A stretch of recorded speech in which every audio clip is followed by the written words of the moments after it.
മലേഷ്യയുടെ ഭരണസിരാ കേന്ദ്രമാണ് പുത്രജയ. ഭരണസിരാ കേന്ദ്രത്തിന് പുറമെ മലേഷ്യയുടെ ഇസ്ലാമിക പാരമ്പര്യത്തെ ഉയർത്തിക്കാണിക്കുന്ന ഒരു നിർമ്മിതി ഇവിടെയുണ്ട്. അതിനു മുൻപിലാണ് ഞാൻ ഇന്ന് നിൽക്കുന്നത്. അപ്പോൾ എല്ലാവർക്കും സ്പൂൺ ആൻഡ് സ്പോട്ടിൻ്റെ ഇന്നത്തെ വീഡിയോയിലേക്ക് സ്വാഗതം. മലേഷ്യയുടെ തലസ്ഥാനമായ കോലാലംപൂരിൽ നിന്നും 25 കിലോമീറ്റർ ദൂരെയായി മനുഷ്യനിർമ്മിതമായ ഒരു ലേക്കുണ്ട്, പുത്ര ലേക്ക്.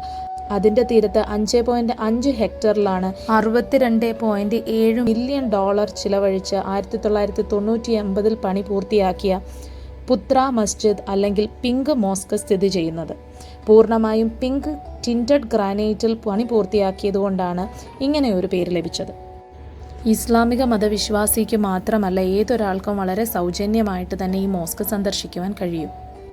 മോസ്കിനകത്ത് കയറുന്നതിന് മുൻപ് വലതുഭാഗത്ത് ഡ്രസ്സിംഗ് കൗണ്ടറുണ്ട്. അവിടെ QR കോഡ് സ്കാൻ ചെയ്ത് നമ്മുടെ ഡീറ്റെയിൽസ് എൻട്രി ചെയ്ത് സബ്മിറ്റ് ചെയ്ത് കഴിയുമ്പോൾ നമ്മുടെ സൈസിന് ചേരുന്ന തരത്തിലുള്ള വസ്ത്രങ്ങൾ കിട്ടും. അതും പൂർണ്ണമായിട്ട് സൗജന്യമാണ്. അത് ധരിച്ചു വേണം നമ്മൾ മോസ്കിനുള്ളിലേക്ക് കയറുവാൻ. മോസ്കിനുള്ളിലേക്ക് കയറുമ്പോൾ പ്രധാനമായും കാണുന്ന 2 വലിയ മിനാരങ്ങൾ ഓരോന്നും 116 മീറ്റർ ഉയരമുള്ളവയാണ്. പേർഷ്യൻ ഇസ്ലാമിക് ആർക്കിടെക്ചറും മലേഷ്യൻ ആർക്കിടെക്ചറും ഒന്നിച്ചു ചേർന്നുണ്ടായ ഒരു നിർമ്മിതിയാണ് പിങ്ക് മോസ്ക്. ബാഗ്ദാദിലെ ഖലീഫ സഫ മസ്ജിദിൽ നിന്നും ഇൻസ്പയർഡ് ആയിട്ടാണ് പിങ്ക് മോസ്കിൻ്റെ ആർക്കിടെക്ചർ ഡിസൈൻ ചെയ്തിരിക്കുന്നത്. മോസ്കിന് പൂർണ്ണമായിട്ട് 4 കവാടങ്ങളാണുള്ളത്. അതിലെ വലതുവശത്ത് നിന്നും 2ാമത്തെ കവാടമാണ് ടൂറിസ്റ്റിന് വേണ്ടി ഓപ്പൺ ചെയ്തിട്ടുള്ളത്. ഇടതുവശത്തുള്ള 2 കവാടങ്ങളും ഇസ്ലാം മതവിശ്വാസികൾക്ക് മാത്രം പ്രവേശനം അനുവദിച്ചവയാണ്. മോസ്കിനുള്ളിലേക്ക് കയറുമ്പോൾ പുറത്തെ കാഴ്ചകളെക്കാട്ടിലും ഭംഗിയുള്ളതാണ് അകത്തെ കാഴ്ചകൾ. അകത്തേക്ക് കയറുമ്പോൾ തന്നെ മുഴുവനും പിങ്ക് നിറമാണ്. മോസ്കിൻ്റെ ഭിത്തികളിലും ഡോമിലും ചെയ്തിരിക്കുന്ന പിങ്ക് ആർട്ട് വർക്കിനോട് യോജിച്ച തരത്തിലുള്ള കാർപ്പറ്റ്സ് ആണ് യൂസ് ചെയ്തിരിക്കുന്നതും. ഇവിടെ ഒരുപാട് ആർട്ടിക്കിൾസ് നമുക്ക് കാണാൻ പറ്റും. ഇസ്ലാം മതത്തെ പറ്റിയും അതിൻ്റെ പുണ്യത്തെ പറ്റിയും പ്രാർത്ഥനയെ പറ്റിയും ഒക്കെയാണ് കൂടുതലും ആർട്ടിക്കിൾസ് ഉള്ളത്. പിന്നെ ഈ മോസ്കിനെ പറ്റിയുള്ള കൂടുതൽ ഡീറ്റെയിൽസും ഇവിടെ എഴുതി വെച്ചിട്ടുണ്ട്. ഈ കാഴ്ചകൾ കണ്ട് നമ്മൾ പുറത്തേക്ക് ഇറങ്ങി വലതുവശത്തെ കവാടത്തിലൂടെ ഉള്ളിലേക്ക് കയറുമ്പോൾ അവിടെ മുഹമ്മദ് നബിയും അദ്ദേഹത്തിൻ്റെ കമ്പാനിയൻസും ഉപയോഗിച്ചിരുന്ന വാളുകളുടെ ഒരു എക്സിബിഷൻ ഉണ്ട്. വിശ്വാസികൾ അതിൽ തൊട്ട് നമസ്കരിക്കുകയും വളരെ ഭക്തിയായിട്ട് അതിനെ നോക്കുകയും ഫോട്ടോ എടുക്കുകയൊക്കെ ചെയ്യുന്നത് നമുക്കിവിടെ കാണാൻ പറ്റും.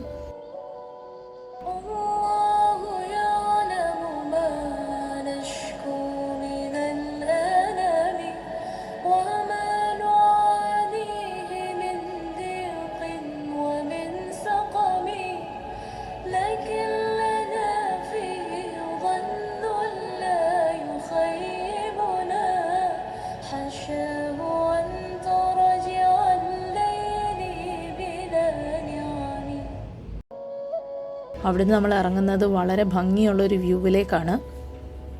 ഇവിടെ ഇസ്ലാമിക ഗ്രന്ഥങ്ങളുടെ ഒരു എക്സിബിഷനും അതേപോലെ തന്നെ ആ ഗ്രന്ഥങ്ങൾ വാങ്ങിക്കാനും വായിക്കുവാനും ഉള്ള ഒരു സൗകര്യവും ചെയ്തിട്ടുണ്ട്. അവിടുന്ന് പുറത്തേക്ക് ഇറങ്ങുമ്പോൾ കാണുന്നത് മനുഷ്യനിർമ്മിതമായിട്ടുള്ള പുത്ര ലേക്കും അതിൻ്റെ പിന്നിലായി മലേഷ്യൻ പ്രൈം മിനിസ്റ്ററിൻ്റെ ഓഫീസുമാണ്.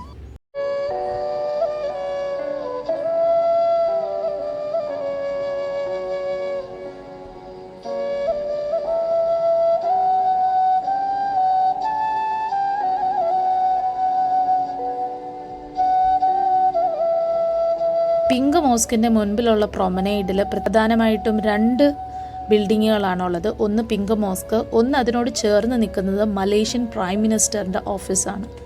ഇതൊരു റിലീജിയസ് പ്ലേസ് എന്നുള്ളത് കൂടുതൽ ടൂറിസ്റ്റിനെ ആസ്വദിക്കാൻ പറ്റുന്ന ഒരുപാട് കാര്യങ്ങൾ ഇവിടെയുണ്ട്. യൂട്യൂബിൽ മലേഷ്യസ് മസ്റ്റ് വിസിറ്റ് പ്ലേസ് എന്ന് നോക്കിക്കഴിഞ്ഞാൽ ഒരിടത്ത് നിങ്ങൾക്ക് ഈ പിങ്ക് മോസ്കിനെ പറ്റിയോ അതിൻ്റെ കാര്യങ്ങളെ പറ്റിയോ അറിയാൻ കഴിയില്ല. കാരണം ഇതൊരു റിലീജിയസ് പ്ലേസ് ആയതുകൊണ്ടായിരിക്കാം പലരും ഇവിടെ പ്രത്യേകിച്ച് ടൂറിസ്റ്റ് അട്രാക്ഷൻസ് ഒന്നും ഉണ്ടാവില്ല എന്ന് വിചാരിക്കുന്നത്. പക്ഷേ അങ്ങനെ വിചാരിക്കരുത്. ഇവിടെ ഒരുപാട് ടൂറിസ്റ്റ് അട്രാക്ഷൻസ് ഉണ്ട്. ഇനി നമ്മൾ കാണാൻ പോകുന്നത് അതിലേക്കാണ്.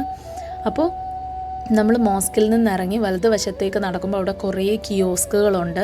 ഒരു എസ്കലേറ്റർ വഴി നമ്മൾ താഴത്തേക്ക് പോകുമ്പോൾ കാണുന്ന കാഴ്ച അതിമനോഹരമാണ്. മലേഷ്യൻ ക്യുസൈനുകളും വെസ്റ്റേൺ ക്യുസൈനുകളും കിട്ടുന്ന ഒരുപാട് ഈറ്ററികൾ ഇവിടെയുണ്ട്. അവിടെ നിന്ന് നോക്കിയാൽ നമുക്ക് പുത്ര ലേക്കിൻ്റെ ഒരു മുഴുവൻ വ്യൂ കിട്ടും. നീല നിറത്തിലുള്ള ആകാശവും ആ ആകാശത്തിൻ്റെ നിറം പ്രതിഫലിപ്പിച്ചുകൊണ്ട് ലേക്ക്, അതിൻ്റെ അരികിലായി പിങ്ക് മോസ്ക്. വളരെ കളർഫുള്ളായിട്ടുള്ള ഒരു പനോരമിക് വ്യൂ ആണ് ഇവിടെ നിൽക്കുമ്പോൾ കിട്ടുന്നത്. ഇവിടെ നിന്ന് നേരെ നടന്നു പോകുമ്പോൾ സുവനിയർ ഷോപ്സുകൾ കുറേയുണ്ട്. അവിടെ ഇഷ്ടംപോലെ സുവനിയേഴ്സ്, ടോയ്സ് ഒക്കെ കിട്ടും. ഇവിടെ വലിയൊരു ക്യൂ നിങ്ങൾ കണ്ടു കാണും. ഈ ക്യൂ എന്ന് പറയുന്നത് ബോട്ടിങ്ങിന് വേണ്ടിയിട്ടാണ്. ഈ പുത്ര ലേക്കിലൂടെ ഒരു ബോട്ടിങ്, അത് പല ടിക്കറ്റുകളുണ്ട് കേട്ടോ. ഗ്രൂപ്പായിട്ടുള്ളവർക്ക് ഗ്രൂപ്പ് ബോട്ട് എടുക്കാം, അതല്ലാതെ ചെറിയ വുഡൻ ബോട്ടുകളുണ്ട്. ഫാമിലി ആയിട്ട് പ്രൈവസി വേണം എന്നുള്ളവർക്ക് അതും എടുക്കാം.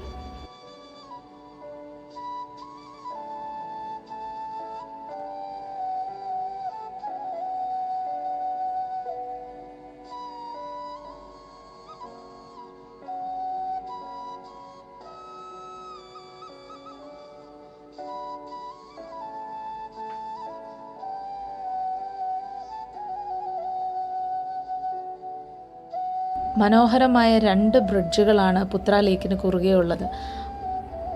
ആ ബ്രിഡ്ജുകളുടെ വ്യൂവും പിങ്ക് മോസ്കും എല്ലാം കണ്ടിട്ട് നല്ല സൂപ്പർ ഒരു സഫാരി.